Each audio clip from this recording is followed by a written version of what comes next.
Meet again, my friend. This big market is open. Championes. 2 items we haven't shown you. Oranges, cucumber. We came to the grand total and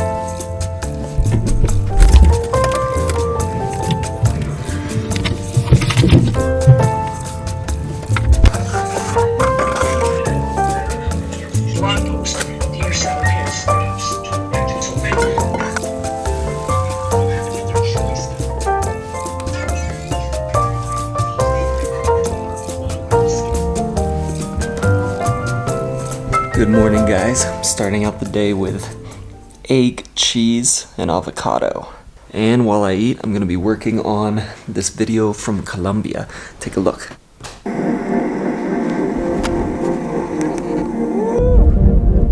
We're here.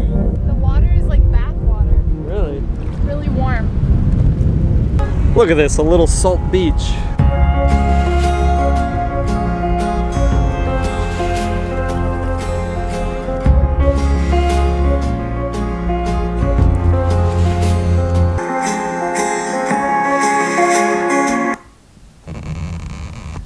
So people have been wondering how much everything costs. Basically, how much our lockdown costs in all between our accommodation, our food, water, all the avocado that we buy, and what else?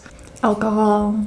And alcohol and all those kind of things. And so the main goal of this video is to show you guys how much it costs to be locked down in Peru. We're pretty much out of water, we're out of eggs, and kind of some of the main things that we need.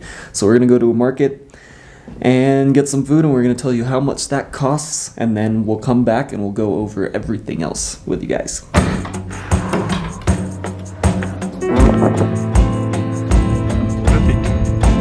Do you remember?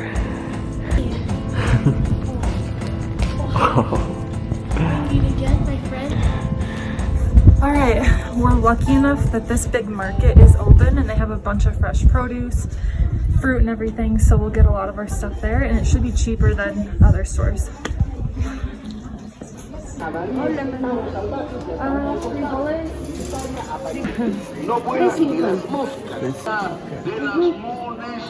Gracias. Alright, 3.50, 3.50, that's what, about $1? For a big bag of beans.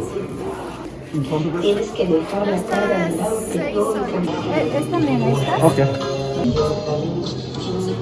So we got 2 cucumbers for 1 solo, which is about 25 cents for both of these.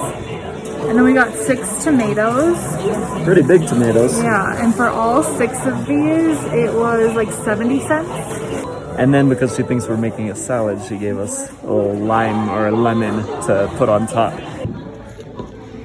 We're not messing around this time. We got 6 aguacates. They call it palta here, actually. So it's 2 soles per each one, so about 50 cents each avocado. And then we got 8 oranges for 4 soles, so that's about $1.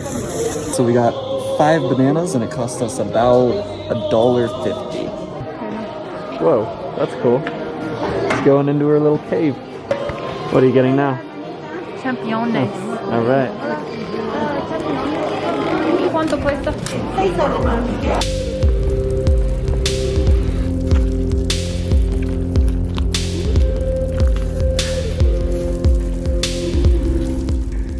So these dogs just follow us wherever we go.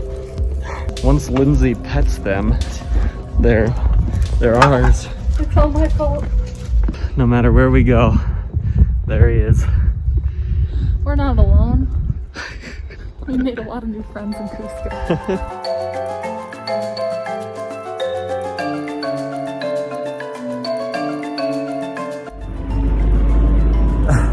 He waited for us while we were in the market for like 20 minutes. He came outside and he was laying in the sun.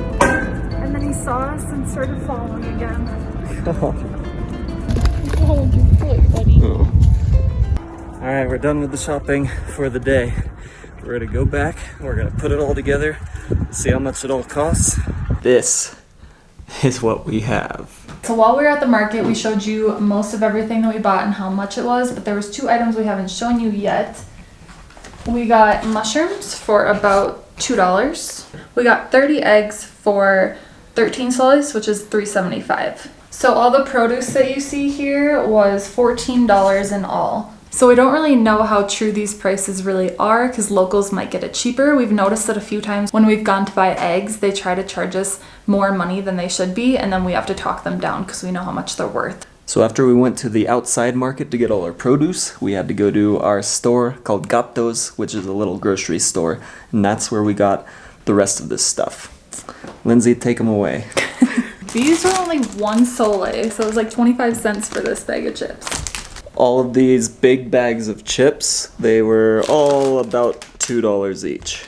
These big old things of yogurt, they are a little over $1 each. So it's unfortunate that where we are, the closest grocery store to us is just this little one called Gatos. But we think that things aren't the cheapest there.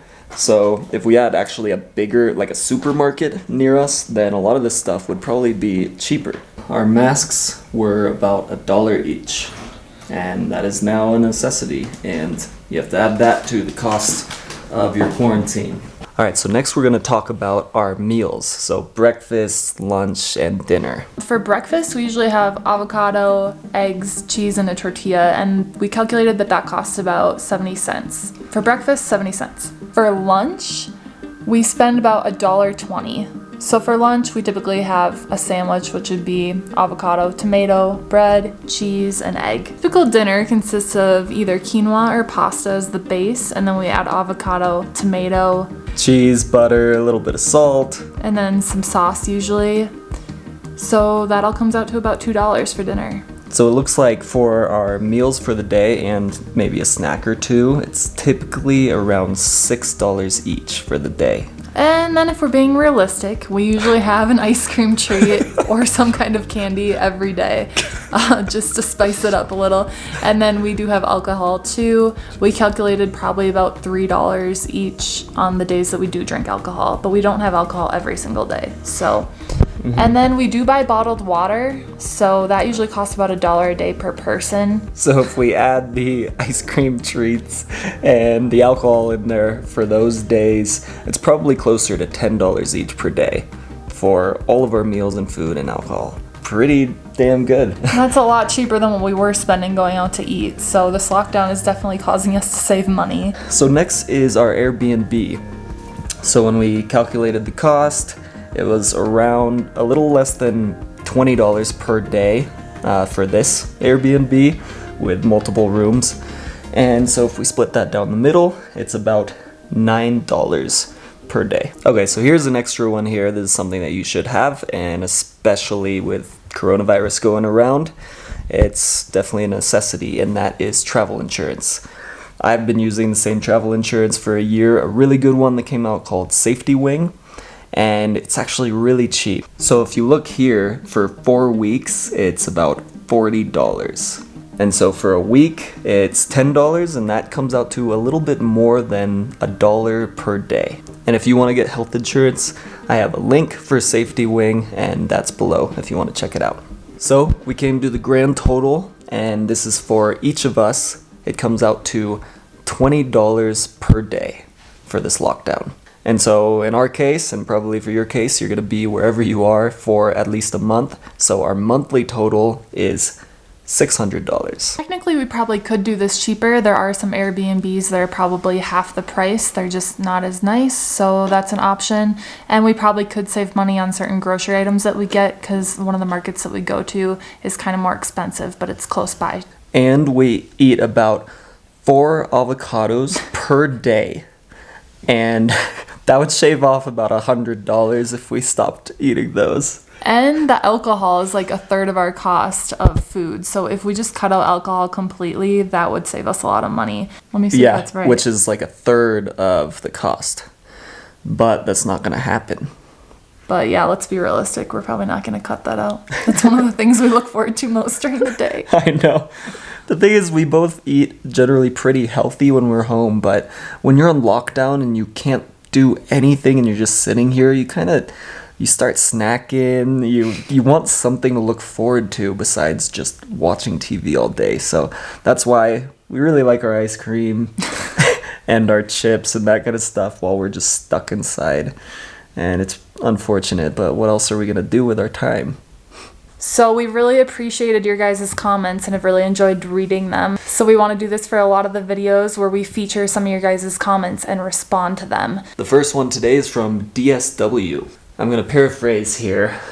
Have you considered your actions if one of you gets severely ill and needs to be hospitalized? Is that even an option, or are the hospitals being overrun with CV patients? This is one of our biggest concerns about staying. We know that the healthcare, or we've heard that the healthcare in Peru is not that great. Plus, I'm sure there are a lot of patients in the hospitals right now, so it might be hard to get in if we get sick. That is a concern, but there were a lot more concerns if we went home at this time because there are a ton more cases there. So it wasn't an easy decision to stay or to go. And then DSW says, are you prepared to continue your current plan for the next few months if you get stuck there? Yes, we are prepared to continue our plan. We were going to be traveling until mid-May in South America anyway, so we have budgeted the right amount of money, and we are prepared to be in lockdown even for another month or two. We know that that's a possibility, but we're hoping that that's not the case because we do want to see a lot more of Peru. Okay, this next one is from Monk and Goose. She said, basically try to do something different each day so that your days don't blur together. You can put on some music and dance, make a bucket list of everything you want to do the second the ban is finally lifted. Get creative, and she put up a couple more ideas. A lot of good ideas. You guys have been really creative with your suggestions. So the other day we did get a little tipsy and we had a little dance party in our Airbnb. Baby, it's you I'm thinking of. One for the money, two for the show. Don't do anything. Get high with a little help. Scary. And we do have a bucket list of countries we do want to see after this is lifted. A few on my list are Iceland, Morocco, New Zealand, Armenia, Egypt. We do have quite a large bucket list. All right, last one here is from Nightwolf. Wondering if we're going to continue videos after this pandemic is over. Sounds like this person's new to the channel, wondering if we're going to continue doing some vlogging afterwards. And we definitely are. We both really like to travel, and we plan to see a lot more of the world and continue documenting our adventures to show you all of them. So obviously, Nightwolf is new to the channel, and if you are new to the channel, then you might not know that I actually have another channel. I've been documenting my travels for about 3 years. So the other channel is Alexander Travelbum, which I will link below. This has been an ongoing thing. We didn't just start these videos after the quarantine. We were already making travel videos. This is just a new channel. All right, we got another one here from M. Stacy. Sorry, I probably really butchered that This name. looks like Miss Tai Chi 12. Possibly. Miss Tai Chi 12. Lovely to get updates from you regularly. Wishing you're staying healthy. I notice you're breathing hard in your video. Is it due to the altitude, or are you just recovering from a bad sinus? Alex does breathe hard in a lot of the videos. I think it's the altitude. It's the altitude. A lot of times if we're outside, it's the altitude plus one of the directions we go when we're going to grocery stores is up a lot of stairs, and you can't really tell from the video. But the altitude definitely is affecting us every day. Yeah, I definitely underestimated how much of an impact the altitude would have, but it actually does kind of make you short of breath. And even after having like 2 weeks of being here, we haven't really adjusted to it. It's kind of just an ongoing thing. So thank you for your questions. Leave some more questions below. We are going to answer more in the next video too. Do you want postcards from around the world? Right now I am writing and drawing on postcards to my subscribers. If you want to join my Patreon, click the link below. You'll be supporting the channel, and you'll be getting something pretty cool with a drawing from me.